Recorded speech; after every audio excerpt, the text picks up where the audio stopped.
नमस्कार दोस्तों, मेरा नाम है विमल सिंह। बालाजी स्टडी अड्डा में आपका स्वागत है। आज जो है वो 26 नवंबर 2020 तारीख है।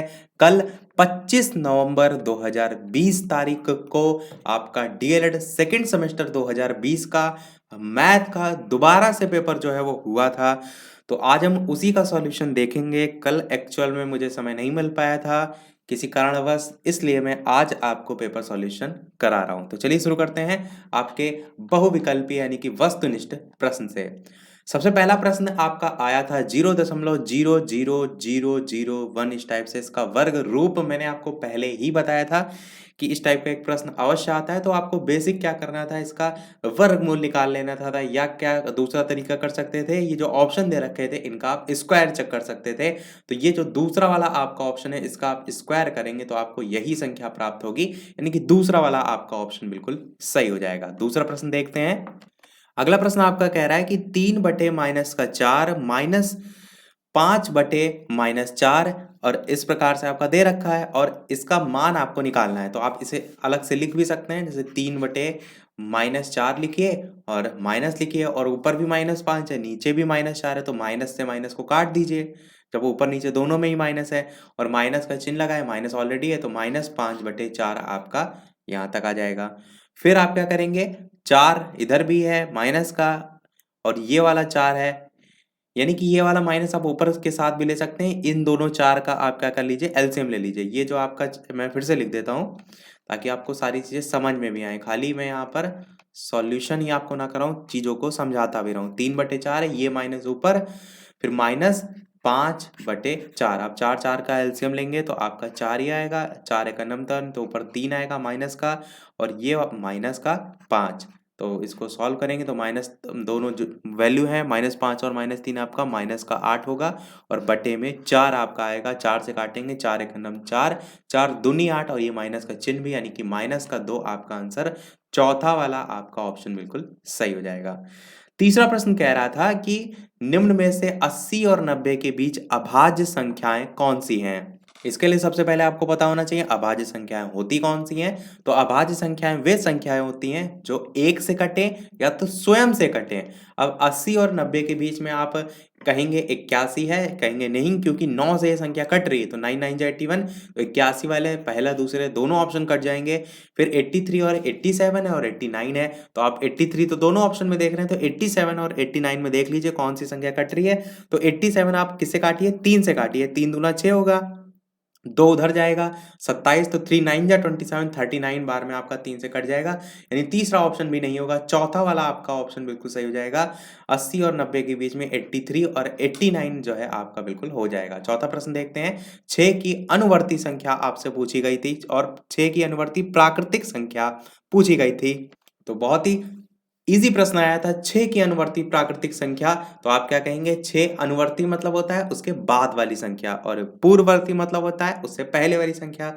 तो 6 के बाद क्या आता है, 7 आता है, तो केवल और केवल 7 ही आपकी अनुवर्ती संख्या होगी। कुछ लोग ये भी सोच सकते हैं कि 6 7 8 यानी कि उसके बाद वाली सभी संख्याएं भी आ सकती हैं, तो ऐसा नहीं है, जस्ट उसके बाद वाली ही केवल होगी अनुवर्ती में। पूर्ववर्ती पूछा होता तो 6 के पहले 5 आता है, तो 5 जो है वो पूर्ववर्ती हो जाता है। तो ऑप्शन आपका यहाँ पर चौथा वाला केवल 7 जो है वो बिल्कुल सही हो जाएगा। अगला और पांचवा लास्ट प्रश्न था कि x जो यहाँ पर दे रखा है इसका मान आपको बताना है। अब इस प्रकार से एंगल बना हुआ है, तो ये जो आपका मान दे रखा है, सबसे पहले आपको ये निकालना है। और कैसे निकालेंगे, ये एक सीधी रेखा 180 डिग्री का कोण बनाती है। आप कहेंगे बिल्कुल, ये आपका मान 107 ऑलरेडी दे रखा है, तो ये बाहर वाला कितना होगा, 180 में से आप 107 को जो है वो माइनस कर दीजिए। 10 में 7 जाएगा, 3 बचेगा, 7 में 0 जाएगा तो 7 बचेगा, 73 आपका आ जाएगा। फिर ये वाला वैल्यू आपने 70, इसको हम एरो करके यहाँ साइड में लिख देते हैं, ये वाली आपका जो एंगल है वो 73 आ गया। ये आपका अंदर 51 ऑलरेडी दे रखा है, और तीसरा आपको x दे रखा है। आप जानते हैं त्रिभुज की तीनों भुजाओं का योग 180 होता है, तो जब 2 का दे रखा है, तीसरा आप आसानी से निकाल सकते हैं। तीसरा निकालने के लिए क्या कीजिए, आप 51 को जोड़िए और इसी में आप जो अभी निकाला हमने 73, इसको जोड़िए और 180 में से दोनों को जोड़ के हटा दीजिए। तो इसको जोड़ेंगे तो आप 3 1 4 हो जाएगा, 7 5 12 होगा तो 124 आपका आएगा और 180 में से 124 को घटा दीजिए तो 10 में 4 गया, 6 बचेगा, 7 में यहाँ पर 7 बचेगा ना, एक कैरी उधर चला गया तो 7 में 2 जाएगा तो आपका 5 बचेगा। तो यहाँ पर आप 5 लिखेंगे तो 56 आपका आंसर आ जाएगा। और इनमें देखिए दूसरा वाला आपका ऑप्शन 56 जो है वो दे रखा था, तो यही आपका बिल्कुल सही हो जाएगा। बस क्या है आपको ध्यान रखना था, तीनों भुजाओं का योग जो है आपका, यानी कि योग जो है वो 180 डिग्री होता है। चलिए अब देखते हैं हमारे प्रश्न, लघु उत्तरीय प्रश्न। और इसके अलावा वीडियो पसंद आए तो सभी लोग वीडियो को लाइक भी अवश्य कर दीजिएगा, ताकि इसी प्रकार आगे भी हम आपके लिए अच्छी से अच्छी चीजें प्रोवाइड कर सकें। छठा प्रश्न आपका था a की power 5 b minus A B की पावर 5, इसका गुणनखंड आपको करना था। तो इस प्रश्न को हम क्या करते हैं, अलग से लिख के बताते हैं ताकि यहाँ से आपको अच्छे से समझ में आए। तो ये जो है आपका प्रश्न है, a की power 5b minus A B की पावर 5। सबसे पहले आप क्या करेंगे, यहाँ पर देखिए ए बी है, यहाँ पर भी ए बी है, तो ए बी दोनों में से कॉमन ले लीजिए। फिर अंदर क्या बचेगा, तो यहाँ पर एक ए ले चुके हैं तो ए की पावर 4 बचेगा, माइनस लगाएंगे, यहाँ पर बी की पावर 4 बचेगा। अब ए बी को तो आप ऐसे ही रखे रहने दीजिए, पर ये ए की पावर 4 है, इसको आप चेंज कर सकते हैं स्क्वायर के फॉर्म में, ताकि यहाँ पर फॉर्मूला लग जाए। तो आप इसे किस प्रकार से लिख सकते हैं, ए स्क्वायर का होल स्क्वायर और माइनस बी स्क्वायर का होल स्क्वायर, इस टाइप से लिख सकते हैं, बिल्कुल लिख सकते हैं। और फिर ए बी लिख के ये a square minus b square का फॉर्मूला बन जाएगा, और a square plus b square, a B की जगह ऑलरेडी है तो एक जगह प्लस में आ जाएगा और एक जगह आपका जो है वो मान माइनस में आ जाएगा। ये टोटल का नहीं, अलग अलग लगेगा। ब्रैकेट लगाने की कोई आवश्यकता नहीं, इसको हटा देते हैं। हाँ अब सही रहेगा, ए स्क्वायर प्लस बी स्क्वायर और a square minus b square. अब फिर क्या करेंगे आप, ए बी जो है इसको ऐसे रहने दीजिए। अब ए स्क्वायर प्लस बी स्क्वायर का कोई फॉर्मूला नहीं होता है, ए स्क्वायर माइनस बी स्क्वायर का फॉर्मूला अभी हमने ऊपर लगाया था, ए प्लस बी ए माइनस बी, तो सेम यहाँ पर हम फिर से एक बार लगा देंगे। यानी हम क्या करते हैं, ए स्क्वायर प्लस बी स्क्वायर को आप ऐसे ही रहने दीजिए। फिर उसके बाद क्या करिए, इस यहाँ पर फॉर्मूला एक बार लगा दीजिए, तो ए प्लस बी और ए माइनस बी, ये आपका आंसर जो है वो हो जाएगा। लौटते हैं हमारे अपने पेपर की तरफ। तो प्रश्न आपका है अगला 7वां, एक आयताकार मैदान 190 मीटर लंबे तार से जो है वो घिरा हुआ है। आयताकार मैदान कुछ इस प्रकार से होता है, आप कहेंगे बिल्कुल। और 190 मीटर लंबे तार से मतलब है कि पूरा जो ये बाहरी आवरण होता है ये हमारा होता है परिमाप, यानी इससे टोटल से घिरा हुआ है, ये आपका प्रश्न कह रहा है। और ये भी लिखा हुआ है कि यदि मैदान की लंबाई उसकी चौड़ाई की 3/2 गुनी है तो मैदान की लंबाई और चौड़ाई ज्ञात कीजिए।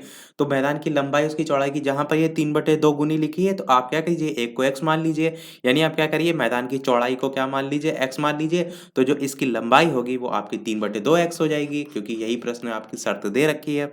फिर आयताकार जो मैदान है ये आपका 190 मीटर तार से घिरा हुआ है, तो मैंने क्या कहा, यही आपका परिमाप हो जाएगा, क्योंकि कोई भी जो बाहर वाली जो बाउंड्री होती है वही उसका परिमाप होता है। और परिमाप आयत का क्या होता है, 2 गुणे लंबाई प्लस चौड़ाई होता है। तो आप क्या करिए, इसी को 190 के बराबर रख दीजिए। यहां से मैं आपको प्रश्न को उसी पेज पर करके बताता हूं।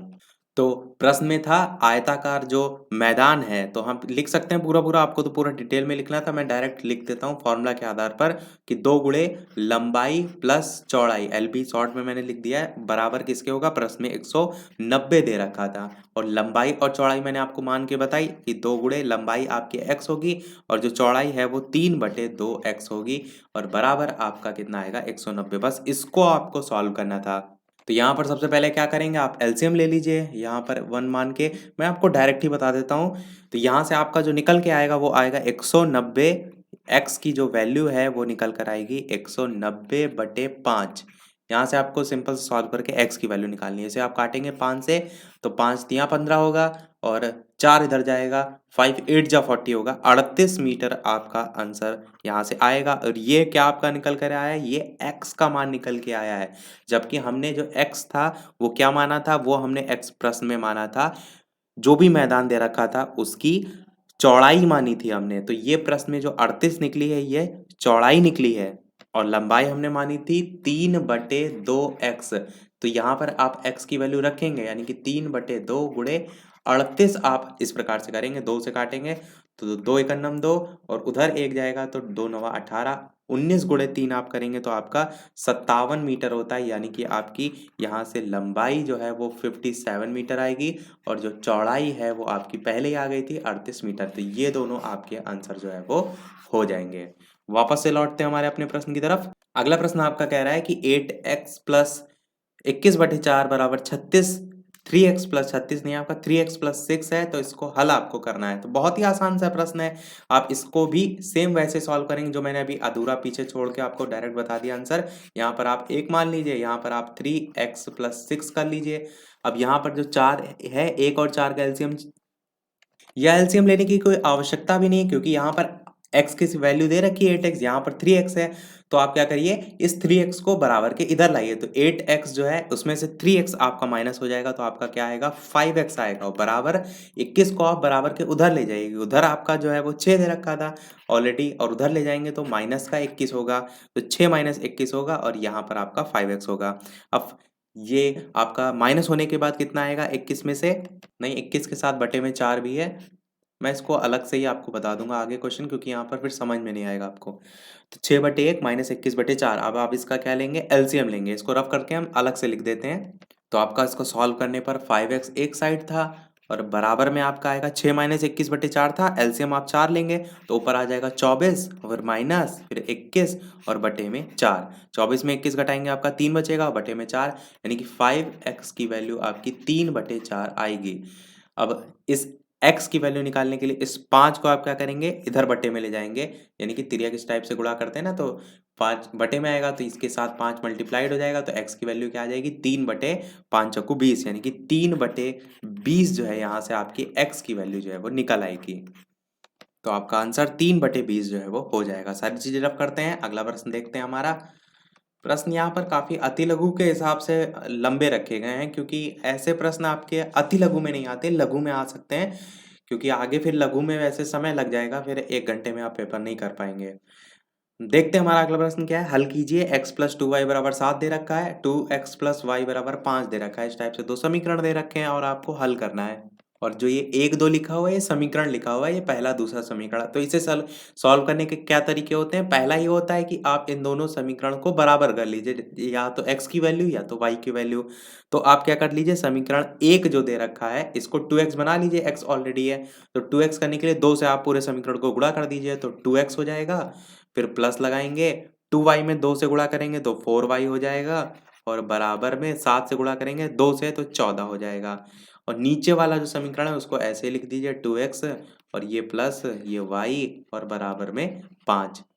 फिर 2x ये प्लस का है, नीचे सारे चिन्ह बदल जाते हैं, यहाँ भी माइनस हो जाएगा, यहाँ भी माइनस, यहाँ भी माइनस, ये plus 2x minus 2x cut जाएगा, ये प्लस का 4y है, ये माइनस का y है, तो एक y जब घटेगा 4y में तो बचेगा आपका 3y, और बराबर में यहाँ पर 14, ये माइनस का 5 होगा, 14 में से 5 जाएगा तो 9 बचेगा। y की वैल्यू आप यहाँ से निकालेंगे तो 9/3 होगी, और 3 से काटेंगे तो 3 एकम 3, 3 तिया 9 होगा, यानी कि y की वैल्यू आपकी 3 यहाँ से आ जाएगी। अब आप इसी y को उठाकर क्या करेंगे, समीकरण में रख देंगे और x की वैल्यू भी निकाल लेंगे। तो पहले वाले में अगर हम y का मान रखेंगे, पहला था x प्लस 2y बराबर 7, तो y की वैल्यू कहाँ पर रखेंगे, 2y की जगह, तो x प्लस 2 इंटू वाई की जगह रखेंगे 3 और बराबर में 7, 3 दूना 6 होगा और 6 जाएगा ब्रैकेट बराबर के उधर, तो 7 में घट जाएगा, यानी कि x की वैल्यू आपकी यहाँ से 1 हमें जो है वो प्राप्त हो जाएगी। तो एक x बराबर 1 और y बराबर 3, ये आपका आंसर बिल्कुल हो जाएगा। देखते हैं हमारा अगला प्रश्न जो है वो 10वां, एक 5 मीटर गुणे 2 मीटर आयताकार पैंदे वाला हौज में 1.5 मीटर की ऊंचाई तक पानी भरा हुआ है, ज्ञात कीजिए कि हौज में कितने लीटर पानी भरा हुआ है। इस टाइप का एक लीटर वाला मैंने प्रश्न कराया था आपको। तो करने के लिए मैंने क्या बताया, सबसे पहले ये देख लीजिएगा कि सारी वैल्यू एक ही उसमें हो, ये भी मीटर में, ये भी मीटर में, ये भी मीटर में है, और बात की जा रही है एक हौज की। इस टाइप से हौज होगा तो उसका आयतन क्या होगा, वो इन्हीं तीनों का लंबाई गुणे चौड़ाई गुणे ऊंचाई, इस टाइप से हम निकाल लेते हैं। तो आप क्या करिए, आयतन सबसे पहले निकालिए, तो आयतन क्या निकलेगा आपका 5, ये आपकी दे रखी है मीटर, गुणे 2 और गुणे 1.5, तो 5 दूना 10 होता है, और 10 को आधे से गुणा करेंगे तो 10 को 1.5 से गुणा करेंगे तो 15 आपका जो है वो घन मीटर आंसर यहाँ से आएगा। ये आएगा आपका आयतन। फिर कह रहा है कि ज्ञात कीजिए हौज में कितने लीटर पानी भरा है। तो इसके लिए आपको क्या पता होना चाहिए, जो मैंने एक प्रश्न कराया था, शायद आपको दिया था मैंने, 1 घन मीटर में कितने लीटर होते हैं, बस वहां से आप इस प्रश्न को कर सकते हैं। तो 1 घन जो मीटर है वो आपका बराबर होता है 1000 लीटर के, इसके बराबर होता है। और प्रश्न में पूछ रहा है हौज में भरा हुआ है, तो ये तो हमने ऑलरेडी निकाल रखा है इसका कि कितना है, आयतन 15 घन मीटर, और 1 घन मीटर जब 1000 लीटर के बराबर है तो 15 कितने के बराबर होगा, तो आप कहेंगे 15 गुणे 1000 लीटर से गुणा करेंगे तब आपका 15,000 लीटर आंसर यहाँ से जो है वो निकल के आ जाएगा। सारी चीजें रफ करते हैं, देखते हैं हमारा अगला प्रश्न जो कि है आपका 11 नंबर, कि एक समबाहु त्रिभुज का परिमाप आपको 12 सेंटीमीटर प्रश्न में दे रखा है, उसका क्षेत्रफल बताना है। मैंने क्या कहा था आपसे कि सूत्र पर आधारित एक ना एक प्रश्न अवश्य आता है, और देखिए ये ऑलरेडी आपका एकदम टोटल सूत्र पर ही बेस्ड है। समबाहु त्रिभुज का परिमाप का सूत्र आपका क्या होता है, 3 गुणे भुजा होता है, और किसके बराबर होगा, प्रश्न में ऑलरेडी दे रखा है आपको 12 दे रखा है, तो ये आपका परिमाप हो जाएगा 3a बराबर 12। तो यहाँ से आप भुजा निकाल सकते हैं, 3 को आप बटे में ले जाएंगे तो a की वैल्यू आपकी क्या निकलेगी, 3 वन जा 3, 3 4 जा 12, यानी कि 4 सेंटीमीटर एक भुजा आपकी यहाँ से निकल के आ गई। अब क्षेत्रफल पूछा गया है समबाहु त्रिभुज का, आप क्षेत्रफल का सूत्र कितनी बार मैंने बताया है, √3/4 भुजा स्क्वायर होता है, और यहाँ पर भी आप ए ही लिख दीजिए, चलिए ए भुजा स्क्वायर, तो √3/4, ए के मान आपने यहाँ 4 निकाल लिया तो 4 का स्क्वायर 16, यानी आप क्या कहेंगे, थोड़ा यहाँ पर लिख देते हैं √3/4 इंटू 16, या 4 गुणे 4 भी कर सकते हैं, तो इससे आपको काटने में आसानी रहेगी, 4 गुणे 4, इस 4 से ये 4 काट देंगे तो 4√3 आपका आंसर यहाँ से निकल के आ जाएगा। तो सभी हमारे अति लघु प्रश्न समाप्त हुए। देख लेते हैं अब लघुत्तरी प्रश्न। वैसे मैं लघुत्तरी प्रश्न में आपको एज इट इज ऐसे ही बता देता हूँ क्योंकि लिखना इसमें काफी है, फिर भी देखते हैं जो प्रश्न देखने वाले होंगे सारी चीजें हम बताते चलते हैं।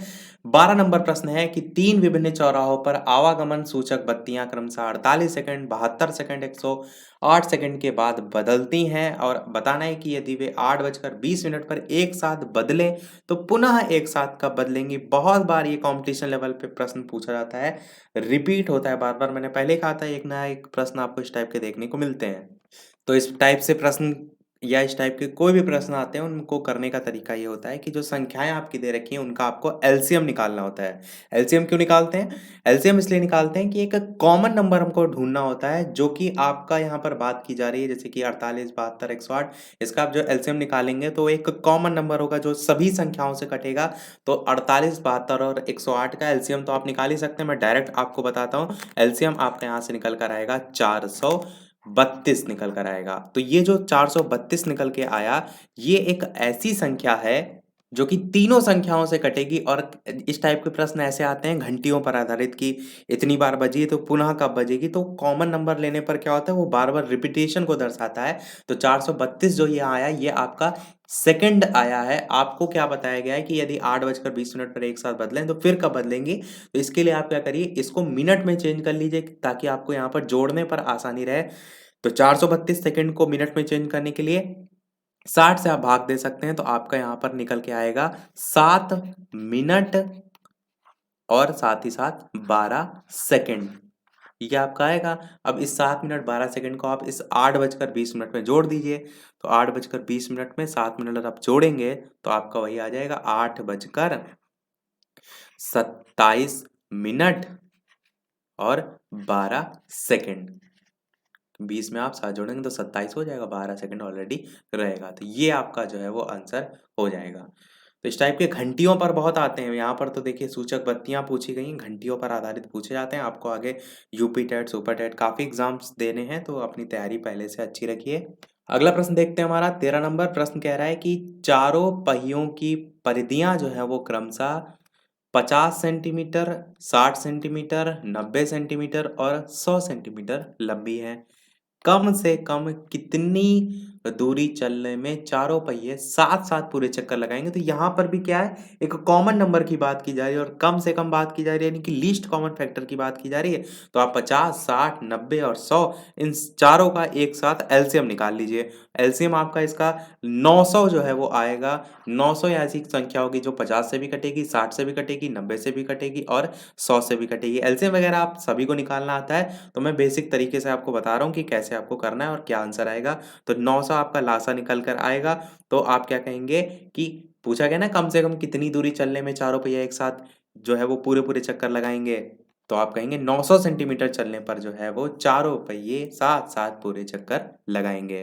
तो आपका इसका आंसर 900 हो जाएगा। अगला प्रश्न 14 बॉड मास पर आता है। मैंने क्या कहा था कल कि बॉड मास एक ना एक प्रश्न 2 नंबर में अवश्य आता है, जो सीधे सीधे आपको नंबर दिलाता है और कठिन भी नहीं होता है टॉपिक, तो आप आसानी से कर सकते हैं। इसको हम क्या करते हैं, उस वाले पेज पर अलग से लिख के बता देते हैं। तो ये मैंने प्रश्न जो है वो नोट कर दिया है। देखिए सबसे पहले मैंने क्या कहा था, सबसे जो छोटा ब्रैकेट है उसको आप सॉल्व करेंगे। तो यहाँ पर 3 टाइप के ब्रैकेट लगे हुए हैं। तो ये वाला जो ब्रैकेट आप देख रहे हैं सबसे लास्ट में, ये सबसे छोटा ब्रैकेट है। तो इसमें हम देखेंगे तो 3 चिन्ह है, माइनस का है, डिवाइड का है, प्लस का है। आप जानते हैं पॉटमास के रूल में मल्टीप्लिकेशन और एडिशन, सब्ट्रैक्शन इस टाइप से क्रम चलता है।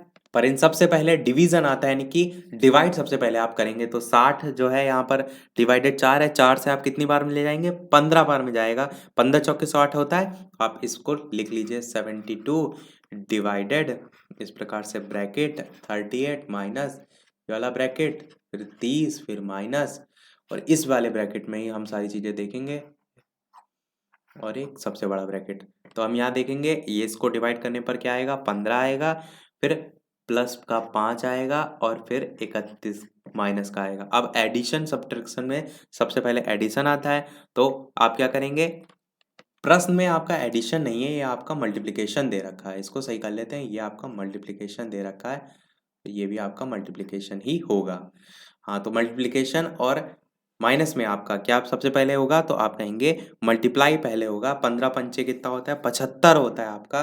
तो 72 को आप ऐसे ही रखे रहने दीजिए, या इसी में हम करके देख लेते हैं। तो यहाँ पर आपका क्या आएगा, 75 आएगा और माइनस का आपका 31 आएगा। तो 31 में से आप 75 को घटाएंगे तो आपका यहाँ पर जो बचेगा वो हम लिख देते हैं डायरेक्ट, माइनस का 44 आपका जो है वो बचेगा। इतनी चीज आपको समझ में आ गई होगी। और ये वाला जो ब्रैकेट दे रखा है, और यानी कि जो ब्रैकेट है इसके बाहर जो चिन्ह दे रखा है, ये जब अंदर मल्टीप्लाइड होगा तो ये माइनस चिन्ह जब अंदर होगा तो माइनस माइनस प्लस हो जाएगा। अब हम अगले वाले स्टेप को लिखते हैं।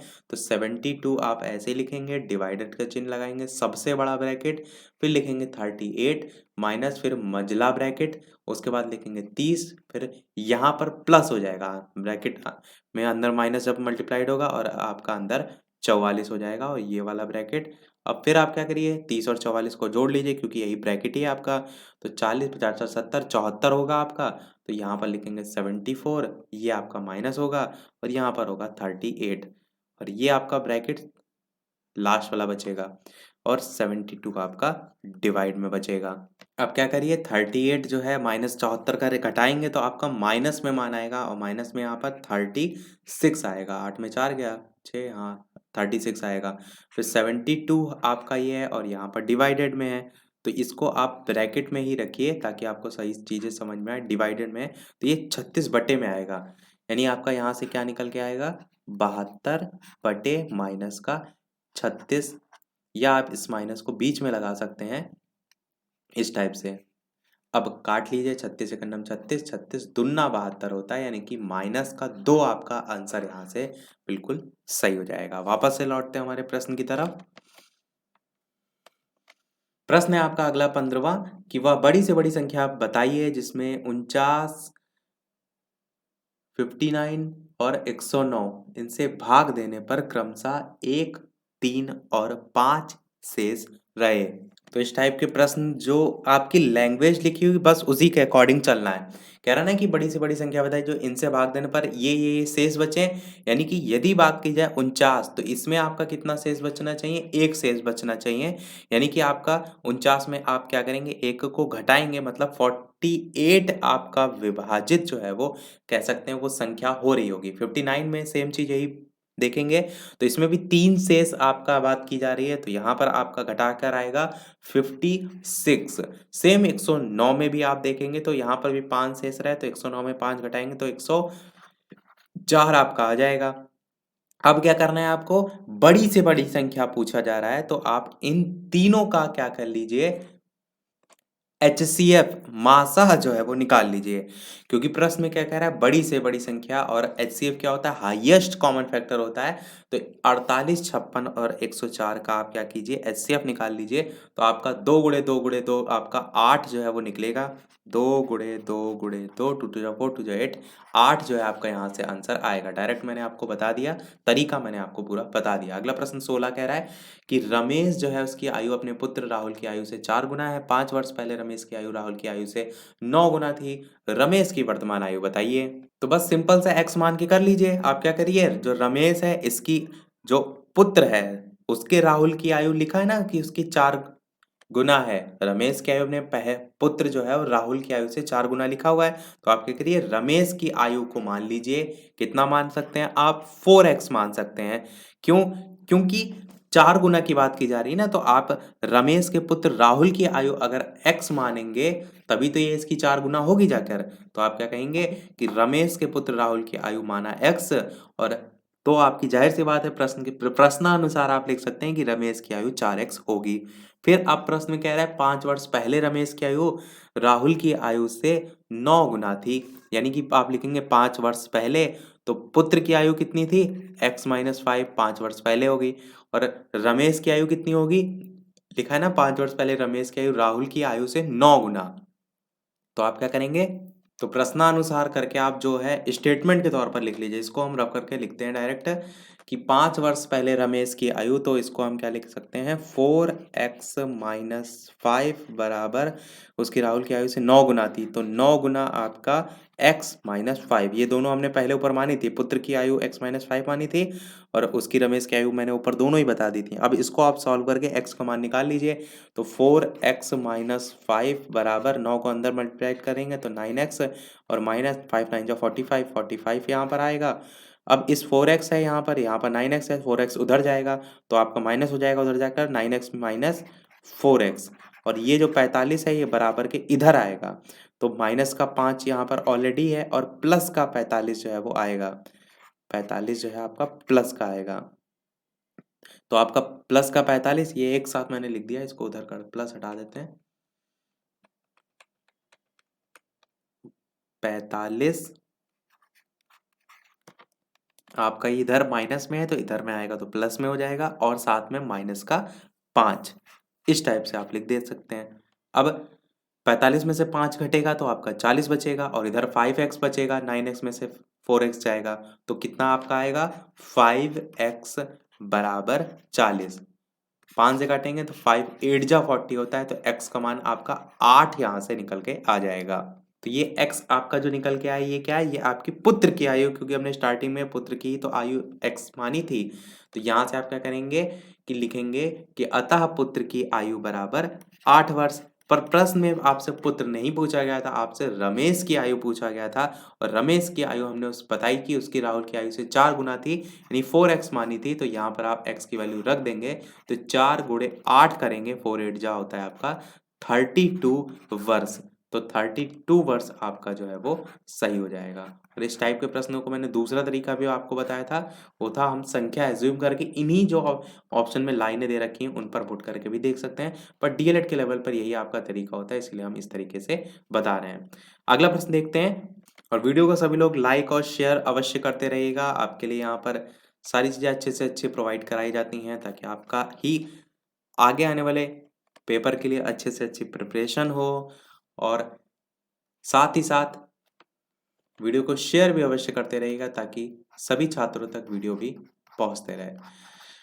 बारंबारता सारणी को मैंने आपको बताया था कि जो भी आपके यहाँ पर आंकड़े दे रखे हैं सबसे पहले आप उन्हें आरोही क्रम में चेंज करते हैं, यानी अरेंज करते हैं। आरोही क्रम क्या होता है, आपका छोटे से बढ़ते हुए क्रम में। तो यहाँ पर सबसे पहले आप अरेंज कर लेंगे, फिर मैंने 3 कॉलम पूरा मैंने एक एक चीज बताई थी। मैं जानता हूँ कि इसी टाइप के बेसिक आपको हर बार आपको प्रश्न वही देखने को मिलते हैं। तो एक तरफ आप लिखेंगे संख्या जो भी दे रखी है वो एक तरफ टैली चिन्ह बनाएंगे। टैली चिन्ह मैंने पूरा बताया था कि कितनी बार वो चीज़ रिपीट हो रही है। जैसे कि 2 है तो इस टाइप से लिखेंगे, काटना नहीं है आपको, मैं तो 2 है तो इस टाइप से, 3 है तो इस टाइप से, 4 है तो इस टाइप से और 5वें पर आपको इस प्रकार से काटना है।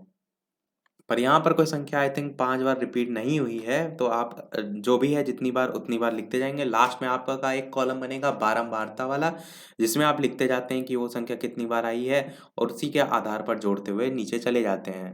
और प्रश्न में यही लिखा ही था कि केवल बारंबारता सारणी बनाई, तो आप आसानी से बना सकते हैं। अब देखते हैं हमारा अगला और इस वीडियो का लास्ट प्रश्न। और प्रश्न है आपका 18 नंबर की निम्नांकित चित्र दे रखा है आपका। इसमें त्रिभुज एबीसी और त्रिभुज पी क्यू आर समरूप है यदि त्रिभुज एबीसी की भुजा ए बी बराबर 2 सेंटीमीटर है, बी सी बराबर 3 सेंटीमीटर है, ए सी बराबर आपका 2.8 सेंटीमीटर है और त्रिभुज पी क्यू आर की भुजा क्यू आर जो है आपको 1.5 सेंटीमीटर दे रखी है, तो त्रिभुज पी क्यू आर जो है इसकी शेष भुजाओं को ज्ञात करना है। हर साल ऐसा भी एक प्रश्न जो समरूपता आप देख रहे हैं ऐसा अवश्य देखने को मिलता है। नीचे समय वगैरह भी पड़ा हुआ है, जिसने मुझे फोटो भेजी है 11:32 पे। ऐसा भी सुनने में मुझे आ रहा है कि पेपर वगैरह आउट हुआ है और किसी ने मुझे ईमेल भी किया था कि 9-10 बजे उनके पास पेपर आ गया था। ये सारी चीज़ें क्या ऐसा कुछ हुआ है आपके साइड भी? कमेंट में अवश्य बताइएगा, या ऐसा कुछ नहीं हुआ है। प्रश्न देखते हैं हमारा। वैसे पेपर का क्या है कि ऐसा लगता है कि अब आउट होना बहुत आम हो गया है, मतलब कि कोई भी पेपर होता है आउट नॉर्मल। तो अब ये है कि जो पेपर रखने की प्रक्रिया है उसको थोड़ा सा और इंक्रीज करना चाहिए, उसमें सिक्योरिटी थोड़ा सा बढ़ाना चाहिए ताकि सही तरीके से चीज़ें जो वायरल होने वाली हैं सही तरीके से उनको मैनेज किया जा सके। 18 नंबर प्रश्न देखते हैं। तो इस प्रश्न को मैंने पहले भी बताया कि जो भी आपकी भुजा दे रखी होती है, वो सेम वही वाली भुजा आप ले लेते हैं। जैसे पी क्यू दे रखा है तो पी क्यू ले लेते हैं और बटे में ये समरूपता के कारण ऐसा होता है। ये त्रिभुज दोनों जो बने हुए हैं समरूप हैं। 3 मैंने शर्तें आपको बताई थी, भुजा भुजा भुजा उस टाइप से सारी चीज़ें, पर वो यहाँ पर मैं नहीं बता रहा हूँ, केवल आपको सॉल्यूशन बता रहा हूँ। तो ए बी और बराबर में सेम चीज़ आपको यहाँ पर देखिए लिखा भी हुआ है। जिसने भी पेपर भेजा उसने देखिए सारी वैल्यू लिख भी रखी है। और सेम आप नीचे वाली भी देख लीजिए, क्यू आर दे रखा है आपका तो क्यू आर को लिख दीजिए। ये 1.5 देखिए प्रश्न में दे रखा है और बटे में आपका जो बी सी है ये आपका, फिर आप इस प्रकार से लिख दीजिए। प्रश्न में देख लीजिए आपकी बी सी की भी वैल्यू दे रखी है। तो आपको यहाँ पर क्या नहीं दे रखा है, पी क्यू नहीं दे रखा है, तो सारी वैल्यू पुट करके आप पी क्यू निकाल सकते हैं। तो आप क्या लिख सकते हैं, पी क्यू को ऐसे रहने दीजिए। चलिए करके भी दिखा देते हैं। पी क्यू को ऐसे रहने दीजिए और ए बी जो है इसकी जगह वैल्यू आपकी दे रखी है 2। और इसी प्रकार आपका बराबर लगाएंगे। क्यू आर जो है इसकी वैल्यू आपको दे रखी है 1.5 और बटे में जो बी सी है इसकी वैल्यू आपको दे रखी है बी और सी की 3। इस टाइप से दे रखी है। ऊपर 1.5 है नीचे 3 है तो आप काट सकते हैं। 1.5 का नम 1.5, 1.5 दूना 3, इस टाइप से काट सकते हैं। ये वाला 2 इस वाले 2 से कट जाएगा, नीचे ही है, तो आपका पी क्यू की वैल्यू 1 जो है यहाँ से निकल के आ जाएगी। तो आप लिख सकते हैं कि पी क्यू बराबर 1 सेंटीमीटर।